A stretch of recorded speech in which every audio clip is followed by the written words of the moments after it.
Alors, bonjour à tous. En fait, dans la continuité des choses que j'ai pu partager récemment, j'ai travaillé en fait grâce à l'IA sur la mise en place de cas pratiques sur un scoring de base de données clients.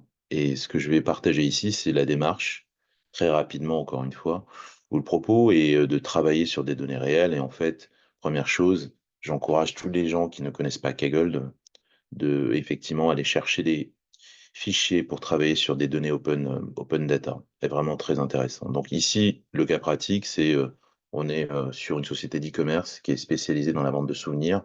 Et le propos, la problématique pour les étudiants, c'est quoi?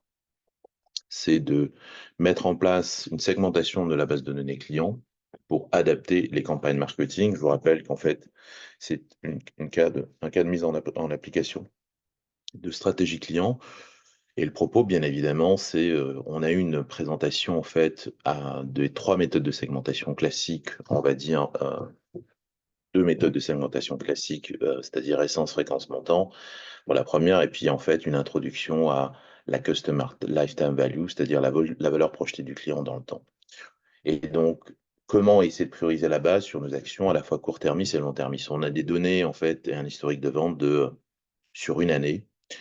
Donc c'est un gros fichier qui doit à peu près faire à peu près, 20 mégas, donc 540 000, entrées qui sont autant toutes les transactions avec, le numéro de facture, la description du produit, la quantité achetée, la date, le prix et puis bien évidemment l'identification du client ainsi que le pays d'origine du client. On a donc des données assez volumineuses.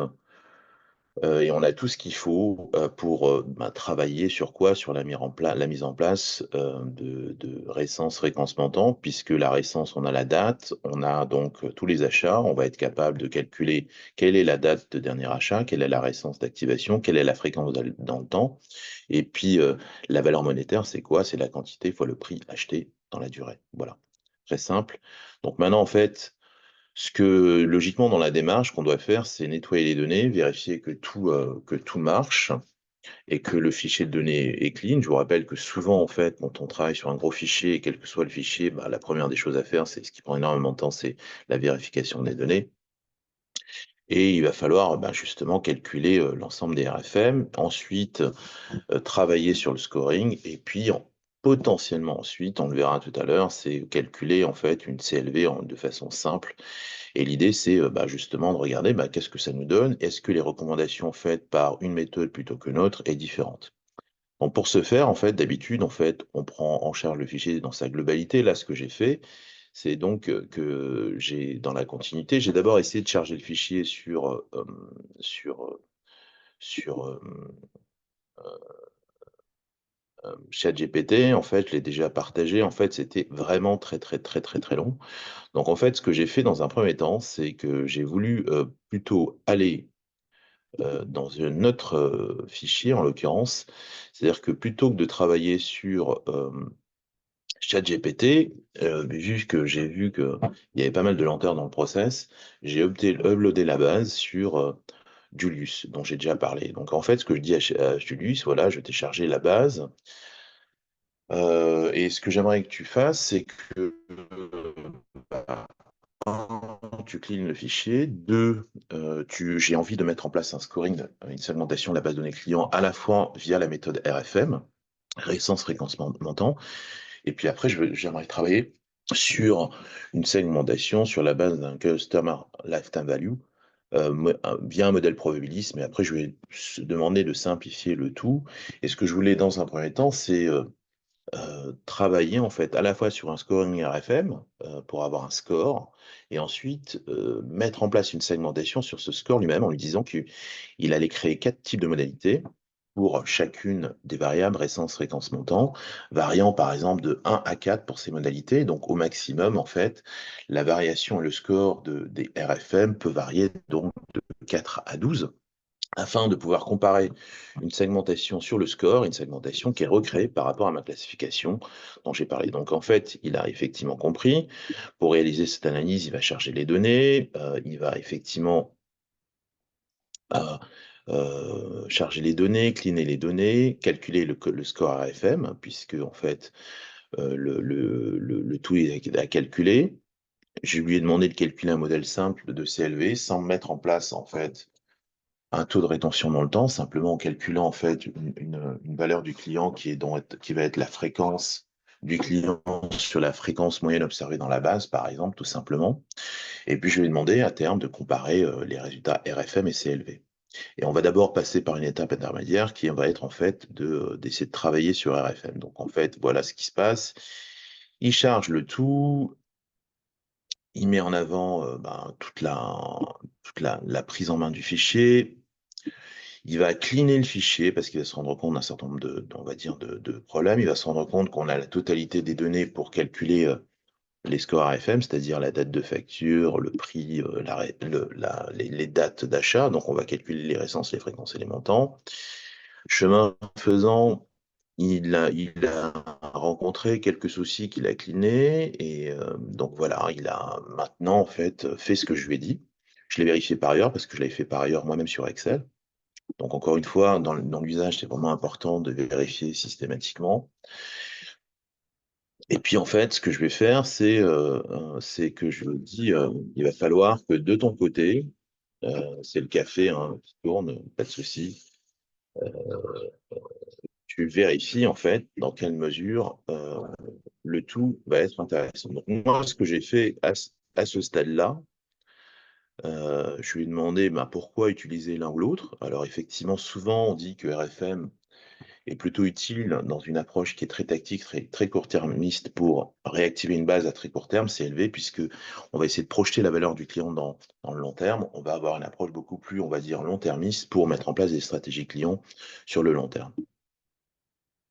Euh, et donc, à partir de là, je lui ai demandé de travailler ensuite sur la comparaison du tout. Et là, ce que je vais faire ensuite, c'est que je vais repasser sur ma présentation PowerPoint pour vous montrer comment je l'ai exploité ensuite dans l'usage. Et c'est là que ça devient vraiment très sympa. Bah, tout simplement parce que maintenant que j'ai cette base-là, bah, je vais repasser ici, puis je vais être capable de me dire, ben,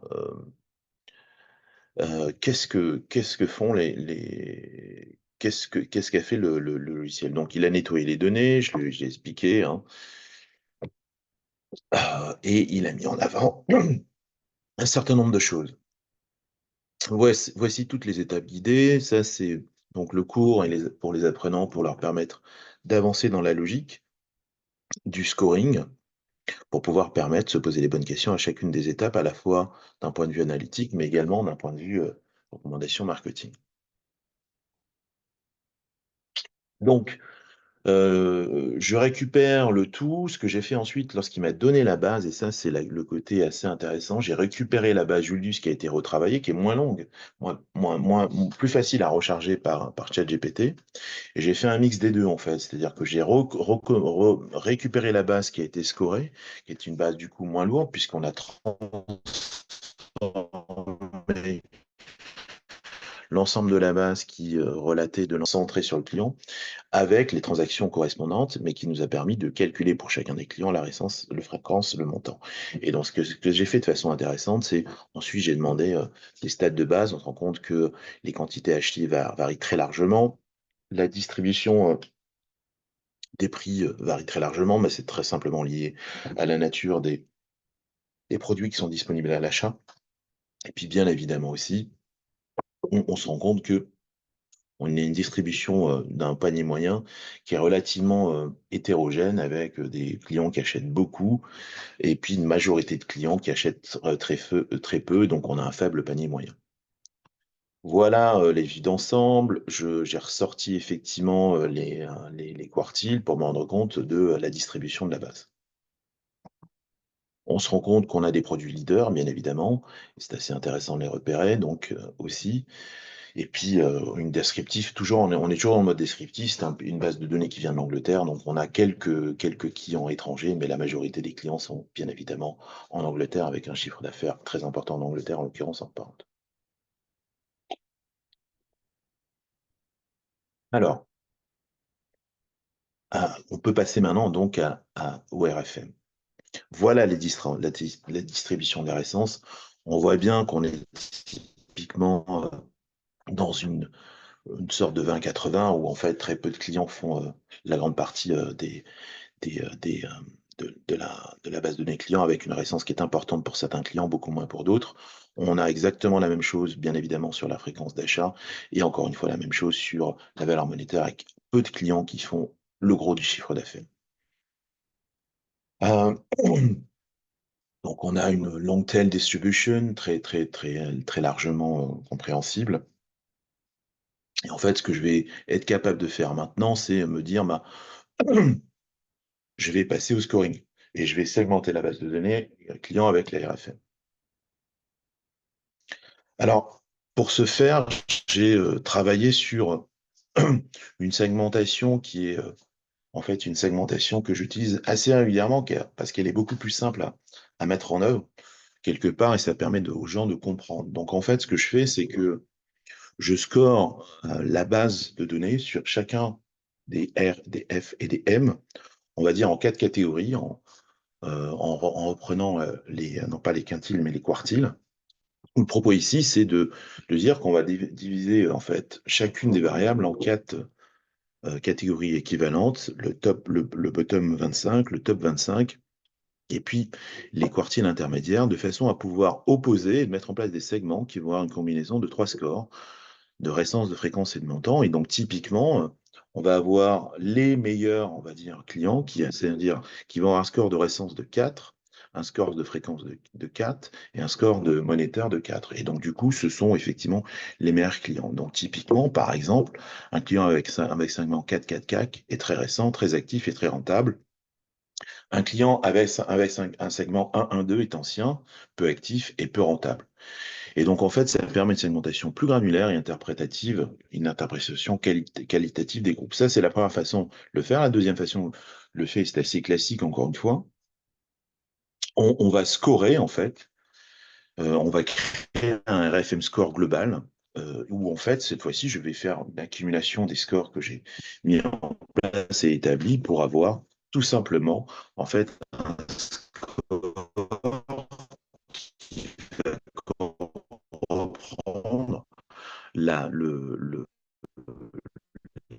classification des tables ce score de 3 à 12 maximum.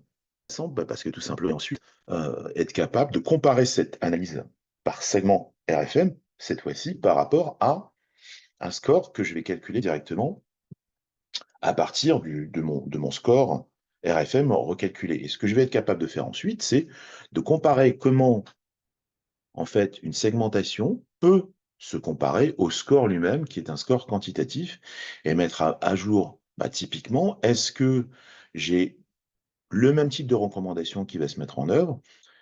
Pourquoi, comment, et donner les avantages et les inconvénients du tout. Voilà. L'intérêt, en fait, d'avoir un score qui est calculé à partir des segments, c'est de retrouver, en fait, une segmentation classique, qu'on va la retrouver dans tous les programmes de fidélité, c'est-à-dire en opposant les clients bronze, les clients silver, les clients gold et les clients platinum. Et donc ça devient vraiment sympa en calculant le tout, cette fois-ci. Donc j'ai fait mon score AFM, maintenant je fais ma segmentation RFM. Pour des raisons, on va être évidentes, je me suis concentré sur un certain nombre de clients parce que c'est certainement les plus intéressants. Et ce que je voulais arriver à vous montrer, c'est comment j'arrive finalement à la comparaison de mes scores entre le score FR et segment. Donc, ce qui est assez intéressant, c'est que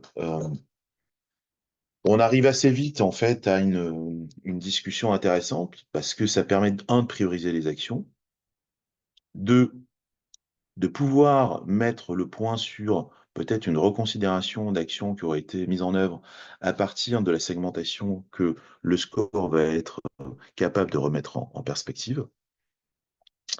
Et maintenant, donc, ce que je vais réintroduire, c'est je vais plus simplement calculer une valeur du client qui était une valeur du client qui est relativement directe, c'est-à-dire qu'elle est liée à la fréquence ou le montant d'achat, mais je vais probabiliser en fait l'achat potentiel et la valeur du client sur quoi, en estimant que les gens qui achètent le plus fréquemment sont certainement les gens qui ont la meilleure valeur. Donc, je vais probabiliser l'achat futur en disant que la fréquence et en attribuant un poids en divisant par exemple la fréquence moyenne de ce client-là par rapport à la fréquence moyenne observée dans la totalité du fichier pour avoir une valeur probabilisée de la Customer Lifetime Value, chose que j'ai refaite de façon à pouvoir le mettre en œuvre de façon très simple. Ici, ce que j'ai fait, le taux de rétention et le taux d'actualisation, je l'ai mis de côté. J'ai simplement, en fait, remis en place le flux de trésorerie financier que j'ai estimé simplement par rapport, en fait, à quoi? À la valeur simple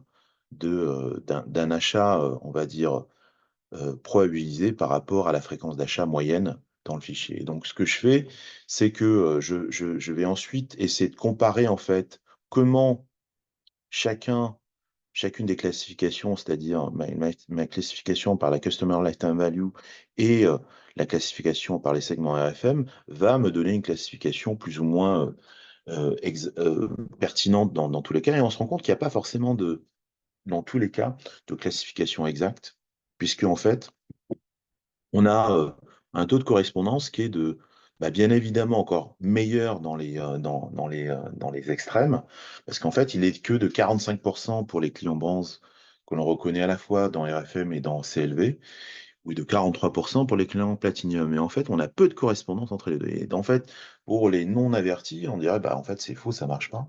Mais non, ça permet simplement de mettre en perspective qu'on a certaines actions qui vont être typiquement ici dans la classification, RFM, on a, en fait, des clients qu'on qualifie en fait de bronze sont en fait pas forcément au sens du CLV, si bronze que ça, mais il y a certainement un gain de productivité à aller chercher auprès de ces clients-là. Et de la même façon, en fait, on se rend compte que quand on va considérer que en fait, un client est Platinum pour la RFM, en fait, on peut être encore un peu plus enclin à chercher, plus de différences, puisqu'en fait, il n'est pas forcément Platinum, il est plutôt Gold. Mais malgré tout, en fait, le résultat plutôt, en fait, encourageant en première lecture, c'est qu'on a 80 de convergence entre un Platinum RFM et un Gold plus un Platinum CLV et de la même façon, on a, grosso modo,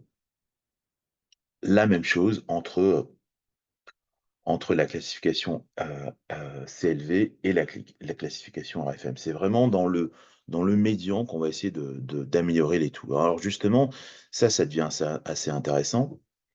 C'est ce que je viens de mettre ici. On a une classification de Corée de 41 mais on a plutôt une meilleure classification, quand on croise les 2 méthodes lorsqu'on fait la somme des platinium et des gold et des bronzes et des silver. Mais si on veut être encore plus exigeant, on pourrait se dire, mais ça pourrait être vraiment intéressant de mettre en place, en fait, un score hybride, de classification RFM et cette fois-ci, plutôt que de prendre, en fait, une valeur du client qui est liée simplement à sa valeur monétaire calculée directement en multipliant, si on réintégrait la valeur du Customer Lifetime Value du client et en fait, c'est ce que, je propose de faire ici et la méthode est relativement, intéressante parce qu'elle est relativement simple à mettre en œuvre, première chose et puis elle permet de remettre en perspective la valeur court-termiste qu'apporte RFM dans la décision, mais en intégrant la valeur, on va dire, stratégique du CLV qui permet de projeter la valeur du client plus à long terme. Donc, c'est ce que on propose ici, c'est d'intégrer la CLV dans le calcul de la RFM pour améliorer la segmentation tout en préservant sa simplicité. Donc, voilà comment on calcule en fait un score hybride et donc encore une fois, le score hybride, il va être, calculé ici sur la valeur monétaire, du client. On va la reprendre en compte en étant capable d'hybrider le score de monetary value en disant quoi? Bah, c'est la CLV du client divisé par la CLV moyenne observée dans la base et ça nous permet en fait, cette fois-ci, d'hybrider la base, d'avoir effectivement toujours nos scores de RFM, notre fréquence d'achat, mais cette fois-ci un score de valeur monétaire hybridé. On revient encore une fois à segmenter les clients de la même façon et ce qui va être intéressant ici, ça va être de nouveau comparer le tout et là, on se rend compte qu'on a une meilleure capacité à prédire ce qui se passe puisqu'en fait, cette fois-ci, souvenez-vous, on avait 45 en fait de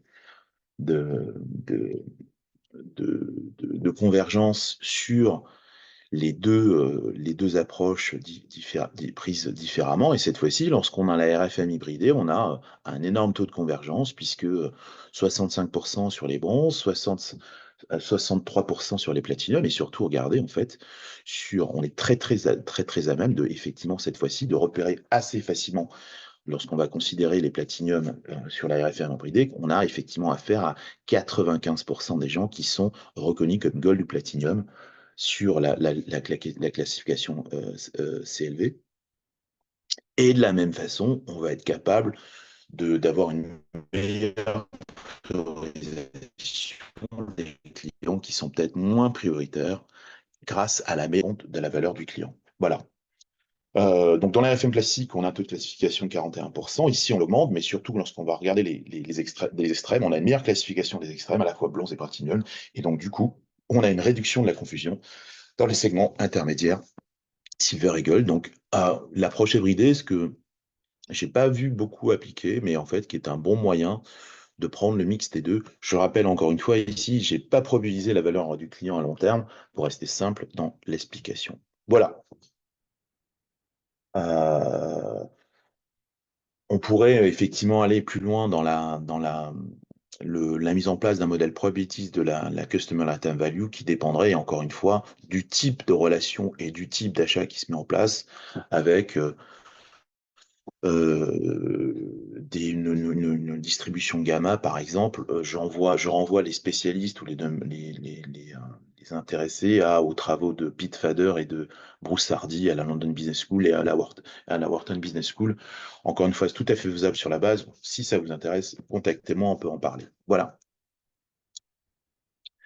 Euh, la synthèse comparative des méthodes et on voit effectivement l'apport des différentes méthodes parce que j'ai effectivement mis en place la segmentation probabilisée et en fait on se rend compte que ça permet d'augmenter encore plus la bonne classification.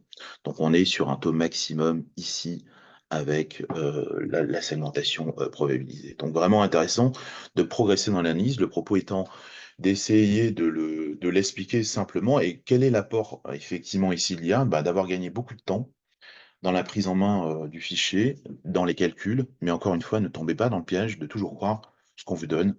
Faites confiance surtout à votre analyse, mais ça sous-entend qu'en fait, il faut connaître un minimum les choses pour être critique par rapport au tout. Voilà. J'espère que le tout vous aura été utile et que on pourra plus amplement en parler bientôt. Bonne fin de journée.